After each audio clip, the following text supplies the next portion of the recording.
Hello everyone. तो कैसे हैं आप सभी? आई होप अच्छे होंगे और अपनी पढ़ाई बहुत अच्छे से कर रहे होंगे। I am Prerna Sinha and I make videos on a computer science topic and I qualified BPSC TRE 3।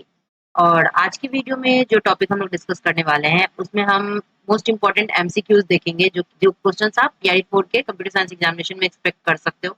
Even अगर आप एस्टेट के लिए भी प्रिपेयर कर रहे हो तो वो उसके लिए भी ये सारे क्वेश्चंस काफी इंपॉर्टेंट होंगे। तो बिना टाइम वेस्ट किए क्वेश्चंस को स्टार्ट। तो लेट्स स्टार्ट। सबसे पहला क्वेश्चन है जो कि नेटवर्किंग से है।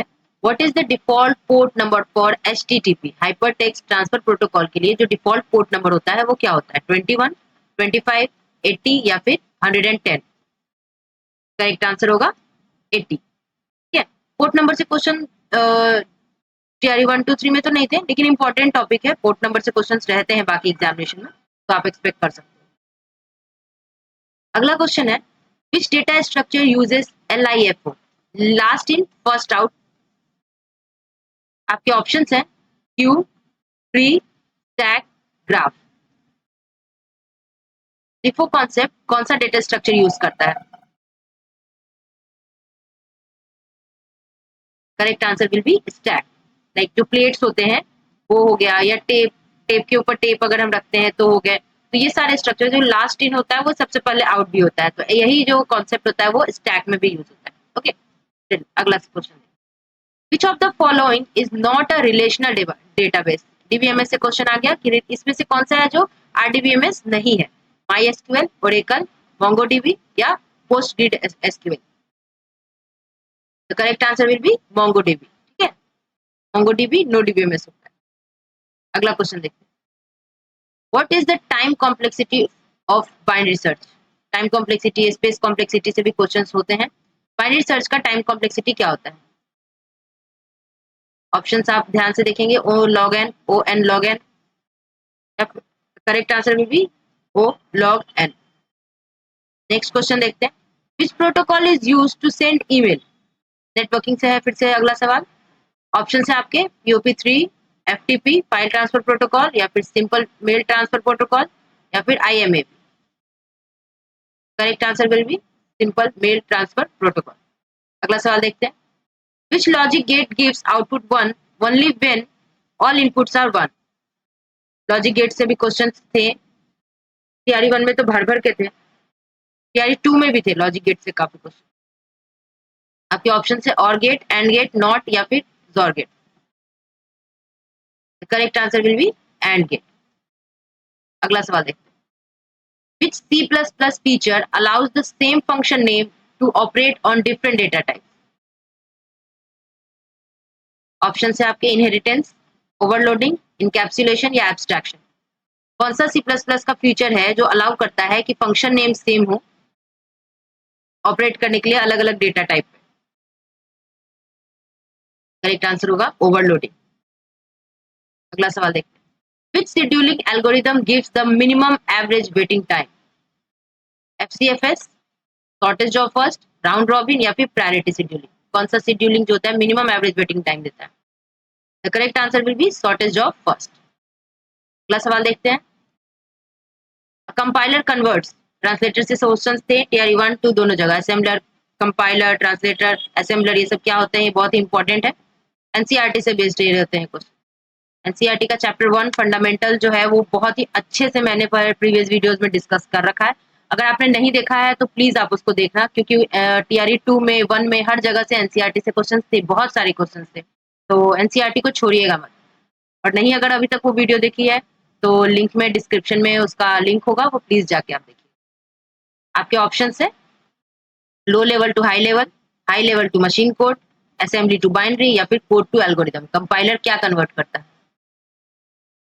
आपका करेक्ट आंसर हो जाएगा high level language to machine level language. ठीक है, अगला सवाल देखते हैं। Which layer of OSI model handle error detection? OSI model, TCP/IP model, ये क्या होता है? वो नेटवर्किंग की पूरी सीरीज मैंने पढ़ा रखी है पूरे डिटेल में, उसको जाके देखिए। उस वहां पे आपको ये सारे दोनों जो मॉडल है नेटवर्किंग के वो बहुत अच्छे से एक्सप्लेन्ड है। उसमें हमें बताना है, यहाँ OSI मॉडल के बारे में पूछा गया है कि OSI मॉडल का कौन सा लेयर होता है जो कि एरर डिटेक्शन को हैंडल करता है? Networking layer, data link layer, या ट्रांसपोर्ट लेयर, या फिर सेशन लेयर? करेक्ट आंसर हो जाएगा आपका डेटा लिंक लेयर। ठीक है, चलिए अगला सवाल देखते हैं। Which among the following is not an operating system, इनमें से कौन सा है जो ऑपरेटिंग सिस्टम नहीं है? विंडोज, लिनक्स, ओरेकल या फिर उबंटू, कौन सा है जो ऑपरेटिंग सिस्टम नहीं है इनमें से? करेक्ट आंसर हो जाएगा आपका ओरेकल। चलिए अगला सवाल देखते हैं। डीबीएमएस में a foreign key is used to maintain. DBMS SQL का भी एक पूरी प्रॉपर सीरीज है जहां मैंने सारे टॉपिक को बहुत डिटेल में एक्सप्लेन कर रखा है, उसकी पूरी प्लेलिस्ट बनी है विंडो आपके चैनल पे, तो आप प्लीज वो भी जाके एक बार गो थ्रू करो ताकि आपको हेल्प मिल जाए। कॉन्सेप्ट्स पढ़े रहेंगे तो एमसीक्यू सॉल्व करना और मॉक देना आसान हो जाएगा, है कि नहीं? चलिए इस सवाल का जवाब देंगे। अब फॉरेन की क्या मेंटेन करता है? सिक्योरिटी, रिडंडेंसी, इंटीग्रिटी या फिर यूनिकनेस। फॉरेन की किस लिए यूज करते हैं डीबीएमएस? तो हम टेबल की इंटीग्रिटी मेंटेन करने के लिए हम डीबीएमएस में फॉरेन की मेंटेन करते हैं। अगला सवाल देखते हैं। Which of the following is not a linear data structure? Linear data structure नहीं है का सवाल किया जा रहा है, ठीक है? ऑप्शन है आपके एरे, लिंक लिस्ट, स्टैक या फिर ट्री। करेक्ट आंसर हो जाएगा आपका ट्री। अगला सवाल देखते हैं। The full form of SQL is, SQL का फुल फॉर्म क्या है? Structured question language, sequential query language, structured query language या फिर स्टेटमेंट क्वेरी लैंग्वेज। क्या है एसक्यूएल का फुल? करेक्ट आंसर हो जाएगा आपका स्ट्रक्चर्ड क्वेरी लैंग्वेज। अगला सवाल देखते हैं। Which data structure is best suited for implementing recursion? Recursion implement करने के लिए बेस्ट डेटा स्ट्रक्चर कौन सा होता है? क्यू, एरे, स्टैक या फिर लिंक लिस्ट। करेक्ट आंसर हो जाएगा आपका स्टैक। अगला सवाल। Which network topology requires a central controller और हब? कौन सी नेटवर्क टोपोलॉजी में सेंट्रल कंट्रोलर या हब चाहिए होता है? नेटवर्किंग की जो पूरी सीरीज है एक बार आप प्लीज उसको जाके गो थ्रू करो, वहां आपको सारे लेयर्स, ये क्या होता है, हब, स्विच, राउटर, ये जितने भी नेटवर्किंग की टोपोलॉजीज हैं वो सब मैंने बहुत डिटेल में बहुत अच्छे से एक्सप्लेन किया हुआ है। तो प्लीज मैं रिक्वेस्ट करूंगी कि आप वो पूरी नेटवर्किंग की सीरीज जरूर देखिएगा। आपके ऑप्शन है रिंग, मेश, स्टार या बस। सेंट्रल कंट्रोलर की बात हो रही है यहाँ पे, तो आपका करेक्ट आंसर हो जाएगा स्टार टोपोलॉजी।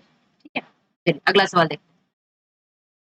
इन सॉफ्टवेयर इंजीनियरिंग एसआरएस, अब देखिए सॉफ्टवेयर इंजीनियरिंग से भी क्वेश्चन है। सॉफ्टवेयर इंजीनियरिंग की पूरी प्लेलिस्ट ये भी मैंने बहुत अच्छे से पढ़ा रखा और यहाँ से क्वेश्चंस आते थे। टीआरई 3 में यहाँ से क्वेश्चन थे, सॉफ्टवेयर टीआरई 2 में नहीं था, टीआरई 1 में भी नहीं था, लेकिन टीआरई 3 में सॉफ्टवेयर इंजीनियरिंग से क्वेश्चन थे, तो आप इस बार भी एक्सपेक्ट कर सकते हो। किसी भी टॉपिक को हल्के में मत लीजिएगा, सारे टॉपिक इंपॉर्टेंट है, हर टॉपिक को अच्छे से करिए, आपको बहुत सफिशियंट टाइम मिला है प्रिपरेशन करने के लिए और नोटिफिकेशन तो कभी भी आ ही सकता है, तो प्लीज अपनी पढ़ाई को जोर शोर से लगा दें, ठीक है? सॉफ्टवेयर इंजीनियरिंग में एसआरएस का क्या मतलब है? Software requirement specification, software resource standard, system requirement specification या फिर सिंपल रिक्वायरमेंट सेट। क्या होता है correct answer? Correct answer will B software requirement specification. अगला सवाल देखते हैं। Which is not a type of software testing? इनमें से कौन सा है जो सॉफ्टवेयर टेस्टिंग नहीं होता है? Unit testing, integration testing, data testing या फिर सिस्टम टेस्टिंग। इनमें से कौन सा है जो सॉफ्टवेयर टेस्टिंग नहीं है, ये बताना है आपको। Correct answer will B data testing. Data testing नाम की कोई चीज नहीं होती, ठीक है? चलिए अगला सवाल देखते हैं। In DBMS which language is used to define the structure of the database? Database के स्ट्रक्चर को कौन सा लैंग्वेज डिफाइन करता है? ठीक है, आपके ऑप्शंस है डीएमएल, डीडीएल, टीसीएल और डीसीएल। करेक्ट आंसर हो जाएगा आपका डेटा डेफिनेशन लैंग्वेज, ठीक है? डिफाइन करता है स्ट्रक्चर को, डेटा डेफिनेशन लैंग्वेज, ठीक है? अगला सवाल देखते हैं। What is the maximum length valid for IPv4 address? ये तो पूछा हुआ सवाल है, ठीक है? प्रीवियस ईयर क्वेश्चंस में था IPv4 के बारे में पूछा गया था उसका लेंथ। और पीवाईक्यू भी अगर अभी तक नहीं सॉल्व किया है तो टीआरई 1, 2 और 3 तीनों के पूरे क्वेश्चन पेपर जो है वो पूरी की पूरी प्लेलिस्ट बनी हुई है। एक बार जाके आप क्वेश्चंस को गो थ्रू, वहां डिस्कस नहीं है बट सारे क्वेश्चंस को मैंने बता रखा है, सारे आंसर्स सही सही बता रखे हैं, वो आप एक बार जाके देखो। उससे आपको ये आइडिया मिल जाएगा कि जो डिफिकल्टी लेवल है वो टीआरई 1 से डिफिकल्ट 2 और 2 से जो काफी ज्यादा डिफिकल्ट टीआरई 3 था, ठीक है? वो आपको एक आइडिया मिल जाएगा। तो पीवाईक्यू भी जरूर से सॉल्व करो, मैं यही सजेस्ट करूँ, ठीक है? तो IPv4 का मैक्सिमम लेंथ 16 बिट, 32, 64 या 120। तो करेक्ट आंसर हो जाएगा आपका 32 बिट्स। ओके, तो ये थे आज के 20 most important questions. I hope आपको आपने ज्यादा से ज्यादा क्वेश्चंस के आंसर सॉल्व किए होंगे।